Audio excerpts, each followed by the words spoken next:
Gordana Kotevski, aged 16, was a vibrant and well-loved teenager growing up in Newcastle, in the lower Hunter region of New South Wales, Australia.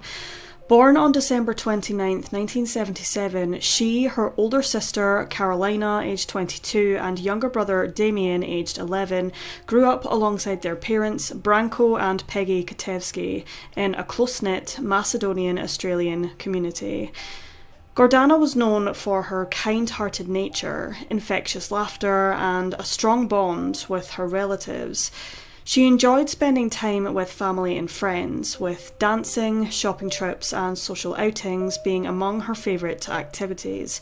She was a student at Cardiff High School, where she was described as well-liked by teachers and students alike, bright, sociable, vivacious, and ambitious, with a promising future ahead. She also worked part-time at Jesmond Pizza Hut. She had aspirations to live her life without accepting the norms within their Macedonian community, with traditional values involving marriages at a young age, but Gordana didn't want that for herself. She wanted a career and a life first. Her chilling disappearance in 1994 shocked the Newcastle community, leaving an enduring void in the lives of those who knew her and cherished her. Gordana's aunt, Julie Talevsky, referred to the incident as a, quote, ambiguous loss, a devastating situation without closure, leaving unanswered questions about what might have been. On the night of November 24th, 1994, 16-year-old Gordana was granted permission by her parents to visit Charlestown Square Shopping Centre, located in the nearby Newcastle suburb of Charlestown, Lake Macquarie, along with some friends. Gordana was planning to attend a Boys to Men concert with her cousins in the coming days, and was looking for an outfit to wear, specifically a black dress. It was to be her very first concert, so the teenager was very excited about the prospect of seeing one of her favourite musical artists performing live for the very first time. Gordana was last seen walking along Powell Street in Charlestown after leaving the shopping centre. She was heading towards her Aunt Sonia's home, a 500-metre trip that she had made often without any incident. At approximately 8:45 p.m, numerous witnesses reported seeing Gordana being forced into a vehicle along Powell Street, possibly a white dual-cab four-wheel drive Toyota Hilux, by at least two unknown males, just a short distance away from her aunt's property.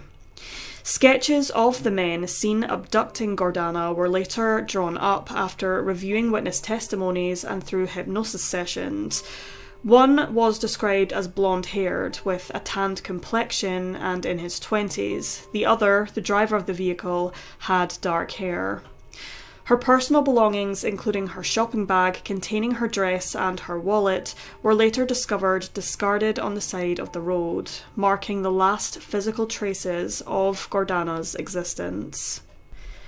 Shortly afterwards, a white vehicle, similar to the one seen when Kotevski was abducted, was found submerged in water in the shallows of the Hunter River near Tomago. However, 10 days after Gordana vanished, the vehicle was ruled out of having been connected to the schoolgirl's disappearance. Initial investigations into Gordana's disappearance yielded little progress, which was disappointing to her family. According to an article published by the Age newspaper on February 8, 1998, with the headline "A Killer on the Road," Gordana's mother, Peggy, told them that her daughter's disappearance wasn't taken seriously, and many rumours circulated that they had forced Gordana into an arranged marriage, which was entirely false and deeply hurt her parents and her loved ones. Her mother felt like a second-class citizen because police allegedly treated her as if she didn't speak good English, despite having lived in Australia since she was 14 years old, but she was fluent in the language and was even an interpreter. She questioned police as to why CCTV footage from Charlestown Square had not been carefully analysed immediately after Gordana disappeared, but they claimed that when they did pursue this lead, the tapes had already been recorded over, leading to a frustrating dead end. According to Peggy, police never searched her daughter's bedroom for any clues and didn't take any formal statements from any of her family members. Peggy told The Age that her daughter had voiced concerns that she was being stalked, having told her elder sister that she was afraid of a scary man who was following her, but police allegedly didn't appear to take these claims seriously. Police pursued various leads, interviewing witnesses and searching the area, but no significant breakthroughs were made. Despite the trail going cold, the Kotevski family continued to keep Gordana's case open and in the public eye. Despite immediate investigations, Gordana's whereabouts remained unknown. A 2003 coronial inquest conducted by State Coroner Mr. John Abernethy concluded that Gordana was most likely deceased and had been a victim of foul play, though no suspects were formally charged.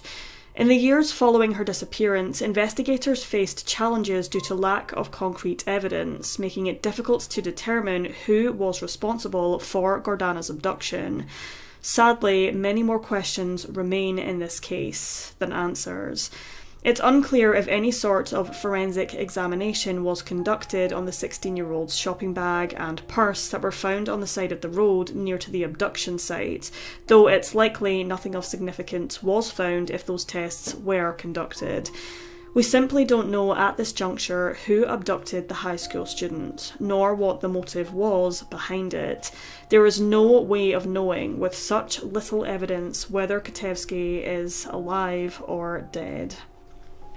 The Newcastle community were left shocked at Gordana's disappearance, and despite the time that has passed, have never let her name be forgotten. Several instances of graffiti bearing Gordana's name have been found across her home city of Newcastle over the 45 years since she disappeared, an example being on the 29th anniversary of her vanishing. The graffiti, which was scrawled on an abandoned building in the vicinity, read, quote, "Gordana Kotevski, never forgotten, let's get her home," next to another which read, "Her life matters." Though Hunter police officers did not condone the graffiti, they understood that the local community wanted Gordana's memory to live on and stand in solidarity with her family in wanting answers. Hope often fades after such a long time, but not in Newcastle. Gordana's sister, Carolina, who described her sister as her confidant and best friend, said, quote, "I know graffiti's illegal, but it was just beautiful to see her name there and her memory. To know that the community still has her in their heart and she's not forgotten. It was just beautiful." A mural honouring Gordana Kotevski is planned near Charlestown Square, close to where she disappeared in 1994. This project, led by her family with the help of the Wall Station and artist Rubes, aims to memorialise her life and raise awareness about violence against women. The mural will depict a portrait of Gordana based on photographs provided by her family. The initiative had a crowdfunding goal of $20,000 to cover the costs of the artwork, materials and insurance, which has now been surpassed. Funds raised beyond the mural's costs will support the Mist Foundation, which aids families of missing persons. The project hopes to inspire the community engagement, serving as both a tribute to Gordana and a reminder of the unresolved case that has haunted her family and the Newcastle area for 30 years. In 2019, spearheaded by Detective Sergeant Christy Faber, Strike Force Arapaima was formed to re-examine Gordana's case, alongside the disappearances of two other Lake Macquarie teenagers, 18-year-old Robyn Hickie and 14-year-old Amanda Robinson. Hickie left her home around 7:15 p.m. on Saturday the 7th of April 1979 and was last seen standing at a bus stop on the Pacific Highway, Belmont North. Just 2 weeks later, on Saturday the 21st of April 1979, Robinson was last seen walking along Lake Road, Swansea, after attending a dance at her high school in Gateshead. Despite extensive investigations into both vanishings at the time and over the years, neither of the girls have ever been located. Due to both girls having vanished from the Lake Macquarie area within a similar time frame, many speculate regarding the possibility of a serial offender also linked to Gordana's disappearance. The task force aimed to explore new leads and forensic advancements that might shed light on these cold cases. Public appeals, including a significant reward of $1 million Australian dollars, were launched to encourage individuals with any information to come forward. Authorities emphasised that even minor details from 1994 could prove pivotal. On May 25, 2022, with Gordana being the face representing Australia on International Missing Children's Day, Lake Macquarie Police District Commander Superintendent Steve Cantwell said in a press release, which revealed the reward for information leading to an arrest and conviction had increased to $1 million, quote, "Gordana was just a teenager when she disappeared, almost 28 years ago, unable to live out her life as a result of what we strongly believe is foul play.